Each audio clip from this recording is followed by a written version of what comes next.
तुम जब 5-5 साल के थे पीछे वालों, तो तुम्हारी वो बड़ी बुआ मरी थी तो फूफा क्या बोलता था पीछे? राम नाम सत्य है। और आज तुम 60 साल के हो गए तो लोग क्या बोलते? डेड बॉडी के साथ जाते तो क्या बोलते हैं?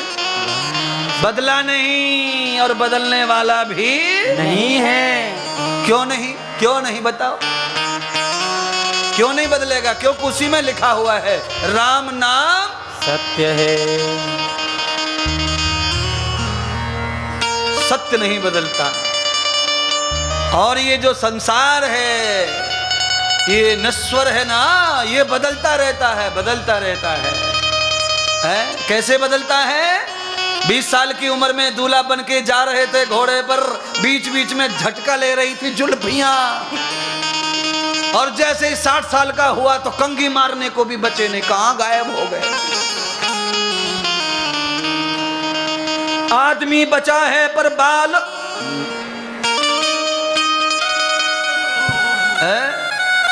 एल्बम देख रहा है, बिहार की एल्बम है, शादी की एल्बम, शादी की एल्बम देख रहा है, और उस 61 साल की उम्र शीशा में देख रहा है। खुद को ही खुद पहचान नहीं हो रही कि मैं ही हूं कि कोई और आके भूत बैठ गया। ये क्या है? ये संसार नश्वर है, ये कभी एक जैसा रहने वाला नहीं है। आज का टॉपिक क्या है प्रवचन का? मुंडई मुंडई मत्र भिन्ना, सब एक जैसे नहीं रहेंगे। पर व्यास जी की मेहनत ये है कि कलयुग में कैसे भी करके इकट्ठे होते रहो, इकट्ठे होते रहो, इकट्ठे होते रहो। अरे जो हो गया है हो गया है, पर फिर मिलो, फिर मिलो, फिर मिलो, उससे ही तुम जियोगे और ये संसार आगे बढ़ेगा। हादसे होते हैं, लड़ाइयाँ होती हैं, गलतियाँ होती हैं, आपके घर में नहीं होता ये सब? है? आप में से कोई भी ऐसा व्यक्ति नहीं है जिसने अपनी पत्नी के साथ में लड़ाई ना की हो और बोलना बंद ना किया हो।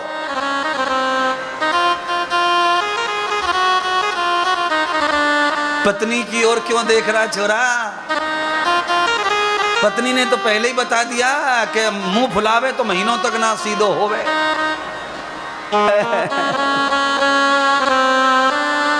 आपसे भी कह रहा माता जी, बहनों जी, आप सब जानती हैं, आपको भी जब गुस्सा चढ़े तो आप भी फिर नहीं मानो मायके जाए बगैर। 2-4 महीने वहीं पे रोटी फाड़ो और घूम घाम के फिर सब लौट के वहीं आ जाओ जहां से। इसीलिए मैं कह रहा हूं कि कम ज्यादा होता रहता है, पर एक होने में जो मजा है वो बिखरने में नहीं है। नहीं है मजा। समम भूतस्य दर्शनम प्रपन्नम योग मूलः। श्रीमद् भागवत कथा क्या उपदेश कर रही है जरा सुनिए। अब धीरे धीरे सारे देवता प्रकट हो रहे भागवत में, प्रारंभ हो गई है भागवत।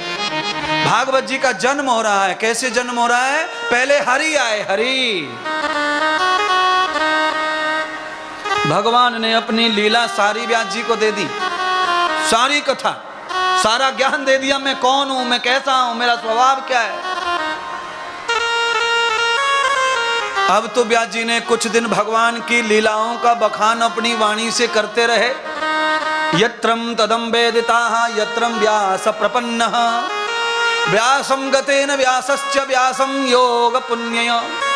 भगवान वेद व्यास जी अनेक वर्षों तक भगवान की कथा जन जन को सुनाते रहे, पर दुनिया नहीं सुधरी और व्यास जी बूढ़े हो गए।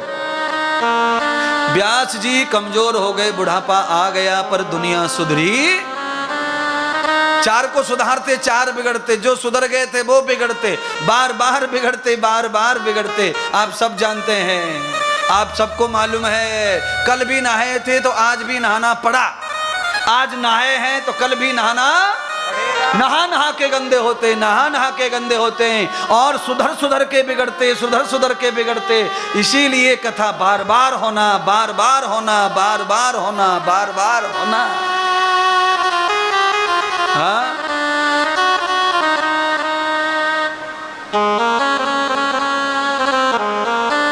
व्यास जी थक गए, अब कथा नहीं गाई जाती व्यास जी से, क्योंकि बुढ़ापा आ रहा है। प्रवचन करना 12 घंटे फावड़ा चलाना, गड्ढा खोदना, कुआं खोदना 12 घंटे और 3 घंटे प्रवचन करना, बराबर ऊर्जा खर्च होती है, बराबर ताकत लगती है। मैंने 12 घंटे तक बैलगाड़ी में जुट के चलना और 3 घंटे व्यासपीठ पर बैठना, बराबर ताकत वह खर्च होती है। और सुनिए, फावड़ा चलाने से साथ में ऊर्जा तैयार भी होती है, बॉडी अपने आप ऊर्जा बनाती है परिश्रम से, पर केवल आदमी मेंटली बुद्धि की ऊर्जा से आदमी जो है ऊर्जा बना नहीं सकता है, वो अंदर से कमजोर होता है, थकता है, इतनी ऊर्जा बोलने से जाती है महाराज। इसीलिए तो बोलना, कई लोग माइक पकड़ा दो पैर ऐसे हिलते कंपन करते, कई लोग है, और घर पे बोलने देते नहीं किसी को, और माइक पे आते से पैर ऐसे हिलते हैं, ऐसे ऐसे ऐसे ऐसे करते हैं, और वैसे बोलने देते नहीं किसी को, इतनी बोलते हैं। इसीलिए व्यासपीठ पर बोलना और अखाड़े में लड़ना, ये दोनों तप बल से होता है, कमजोरी से ये हो सकता नहीं है महाराज। तप बल चाहिए, इसके लिए तप बल चाहिए। व्यास जी गृहस्थी भी थे, बहुत प्रयत्न किया, बहुत तप किया, बहुत जप किया, पर शरीर तो शरीर ही है। उसकी अवस्थाओं के कारण व्यास जी थकने लगे तो निराश हो गए। अब ये प्रवचन भगवान के गुण, भगवान की कथा जन जन तक कैसे जाएगी? मैं तो बूढ़ा हो जाऊं, मेरी तो विद्या मेरे साथ चली जाएगी, अब मैं कैसे करूं? नाराज हो गए, दुखी हो गए महाराज। जिन्हें जगत के लिए, जिन्हें समाज के लिए करने के लिए कुछ दिल में भाव है, वो जब जब कमजोर पड़ते हैं तब तब दुखी होते हैं, अन्यथा उनके जीवन में दुख का कोई सवाल आता नहीं है।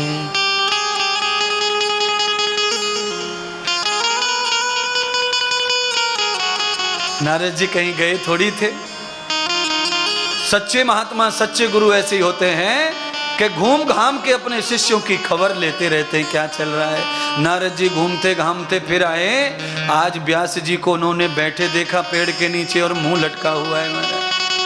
अब तो नारद जी कहते महाराज आपको पहले आए थे तब भी आपका मुंह लटका, भगवान आके चले गए, कथा दे के चले गए, आपने नाम भी खूब कमा लिया, व्यास जी हो गए सारी दुनिया में, अब किस बात के लिए मुंह लटका है? तो व्यास जी कहते हैं, हे नारद जी आपके बगैर ही अधूरा लगता है, आप जब आते हैं तो कुछ नया मार्ग मिलता है, इसलिए हे गुरुदेव, हे नारद जी आप अब ये मार्ग बताइए कि बुढ़ापा आ गया है शरीर में, अब ये कथा नहीं गाता है, अब मैं चाहता हूं कि मेरा शरीर चला जाएगा, मैं मर जाऊंगा, तो भगवान के चरित्र, भगवान की कथा संसार को, कलयुग को कैसे मिलेगी? मैंने तो रात ही सपना देखा है कि कुछ समय में ही कलयुग आएगा, तो लोग धर्महीन हो जाएंगे, विद्याहीन हो जाएंगे, लोग केवल अपने स्वार्थ के लिए माता पिता गुरु को भी मार डालेंगे, ऐसा समय आएगा तो कैसे इंसान को इंसानियत मिलेगी?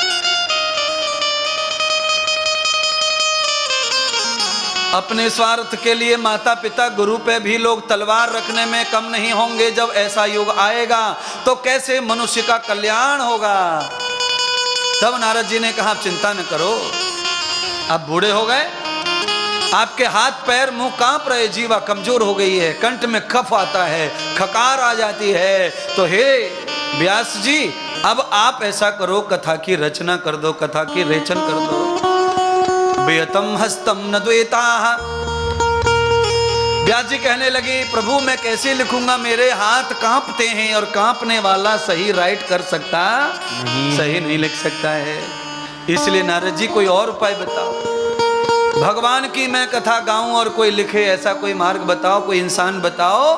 तब भगवान नारद जी ने क्या काम दिया, देखो सुनिए। भगवान नारद जी ने कहा हे व्यास जी आप भगवान गणेश का ध्यान करो 6 महीने, क्योंकि गणेश भगवान से अच्छा कोई लिख सकता नहीं, वही लिखताता है, वही विधि के विधाता है, और उनकी बुद्धि इतनी बड़ी है, उनका माथा इतना बड़ा, उनके कान इतने बड़े हैं कि वो कोई गलत चीज लिखते नहीं है। आप बोलते बोलते गलती करेंगे, पर नारद जी कहते हैं गणेश जी लिखने में गलती नहीं करेंगे महाराज। इसीलिए